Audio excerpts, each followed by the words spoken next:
right, this is the beautiful artwork that I have made, right? I'm not Laura Kate, so take it easy on me.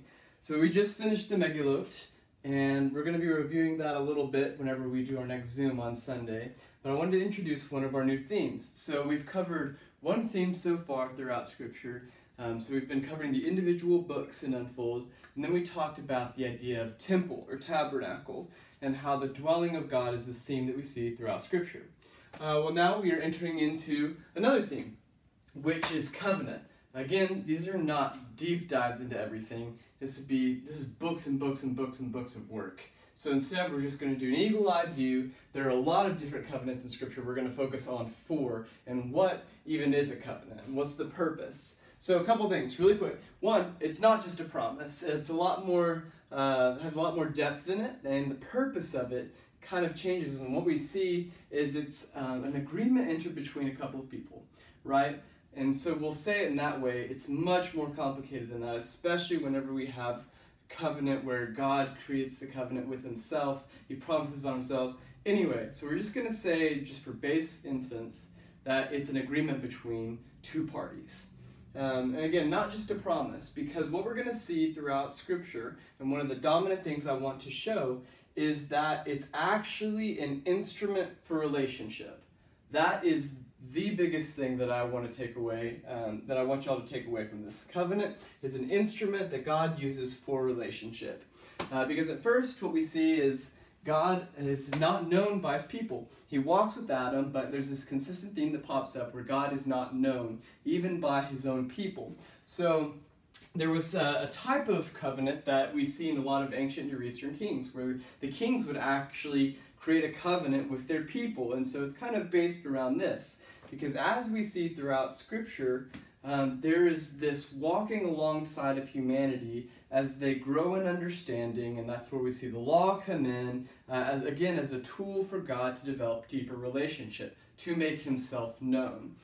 So these are the 4 covenants in the Old Testament that I really want to focus on, and this is where you get to admire my artwork. So first one that we a lot of us know and should have been taught at some point in your life, the covenant of with Noah, where it's no longer will use this water to destroy my creation. We see the symbol of it in a rainbow. Again, these are all, you can go far deeper into these. These are quick overview. So then you have this covenant with Abraham. And it's this idea of, I'm going to be your God, I'm going to multiply you, make you into a great nation. And God creates this covenant essentially with Abraham's family and his descendants. Saying, I will be your God, I will give you blessings. And those who curse you will be cursed. And we see that kind of fulfilled in Egypt. Anyway, a lot of stuff. Covenant with Abraham.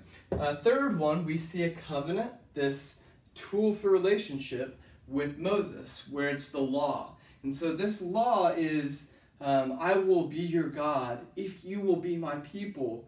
And so there's this, here is how you can be my people. And it's important to note that as you see these unfold again and again and again, Israel breaks their side of the covenant with God, or people break their side of the covenant with God. They don't hold their own part. And then one of the most important ones that we see is this one with David. So again, a covenant is made with David, and we see that in 2 Samuel. And it's this idea that it's based around Solomon.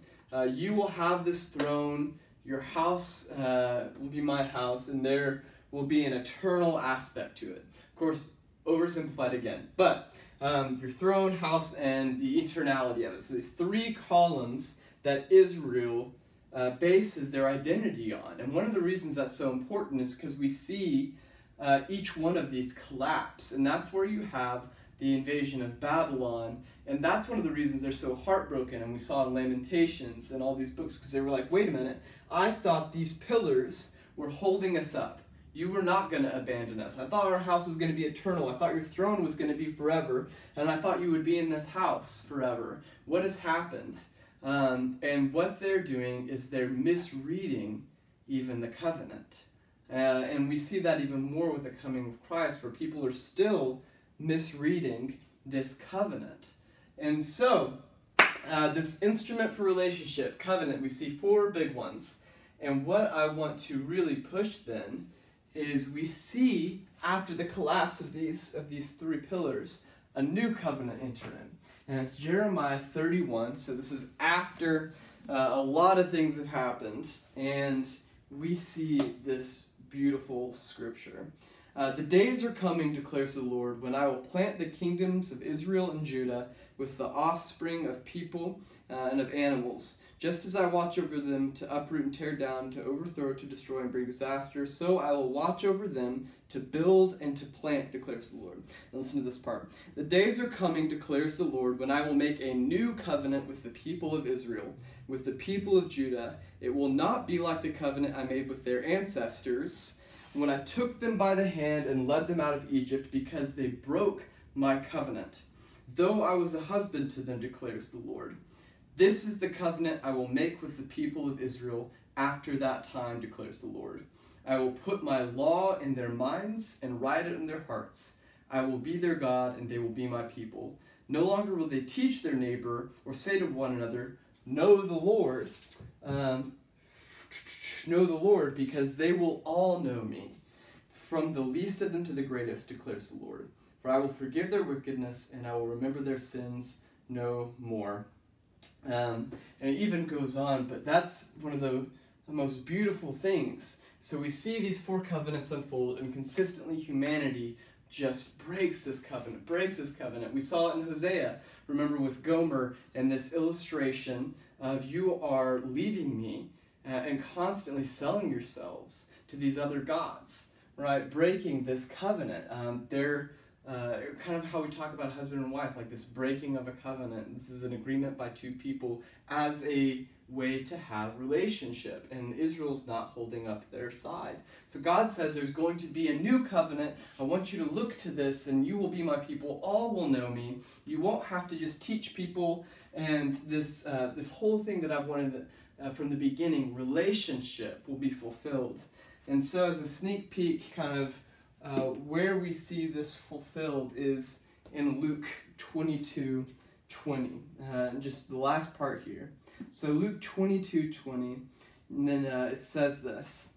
This is Christ speaking. In the same way, after the supper, he took the cup, he being Christ, saying, this cup is the new covenant in my blood, which is poured out for you. We're going to get to that. But this is the beginnings of what we see of the covenant in the Old Testament.